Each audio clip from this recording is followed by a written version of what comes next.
The video that I'm referring to is called, Are You Hitting Your Clubs All the Same Distance? And the drill I was showing here in my hallway was essentially that I'm standing up next to this wall with my lead foot. If you're lefty, it would always be the other foot. And then as I'm turning back, I want to feel like this knee starts pushing towards this wall in my backswing. And a lot of people came after me in my comment section saying, oh, it really needs to come in and there should be some shift in the left knee. And guys, there definitely should be a little bit of movement in that front knee, and there will be a little bit of movement. But this is a drill, right? We're here and we all know, if we've played golf for a little bit of time or a long time, that we have to exaggerate in the golf swing. And drills by nature do that, right? Because as soon as we try to take it into the golf swing, we're gonna go back to very closely to where we were. And feel and real are not the same thing, and they're usually very far apart. So I really like this because I want you to activate this muscle to actually push towards that wall. And then as we're rotating, yes, my knee is going to move a little bit away from the wall, but it is never going to just collapse in. Because what the collapse does, and that is really devastating to a lot of people's golf swings, the collapse of that left or lead knee makes that hip collapse. And when the hip collapses, we're not coiled anymore, we're just turned.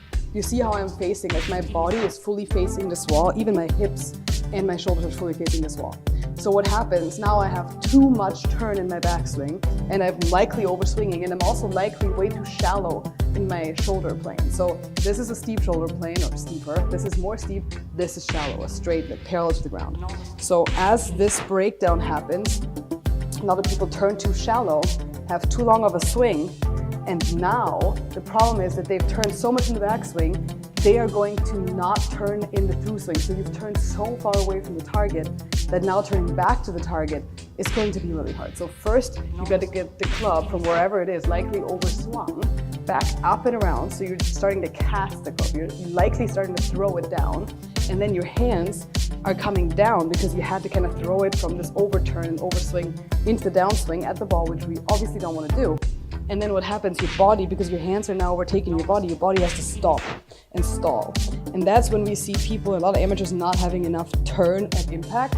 So it kind of looks like they're pretty much square at impact or just a little open, where really you should already be turned towards the target with your hips, and your shoulders should be just a little, almost parallel, if then a little open at impact, depending on the player. But where we should not be is closed at the target with our body or parallel with our hips and shoulders. So too much back turn, too much of the wrong turn back is going to limit your turn towards the target. And really, we want to go towards the target, right? We want to make sure that we coil in our backswing, not turn. So now, if we're feeling this, if we're feeling like we're going to push our knee towards that left wall, we're going to be able to coil, because it's going to actually restrict our hip movement in the correct way. So now my hips, if you look at this, have almost a 45-degree turn. That's what we want, right? We want our shoulders 90 and we want our hips half of that. We don't want our hips 90 and our shoulders 90 or more. So that is where this knee and the activation of physically pushing this way really helps. So when we're coiling correctly, we're resisting correctly, we have a good turn, we're not overturning, it allows us to keep our shoulder plane steeper. See how my shoulder plane isn't like this now? It's actually turned down, my left shoulder is under my chin. And now we can actually start transitioning correctly and turning towards the target. So the correct amount of back coil is going to allow us to actually turn much better towards the target, and our hands are going to be trailing our body in the correct way. We're not going to be stuck behind, right? Same thing applies if you're somebody who actually is stuck behind and you feel like you're stuck in your backswing and in your downswing especially.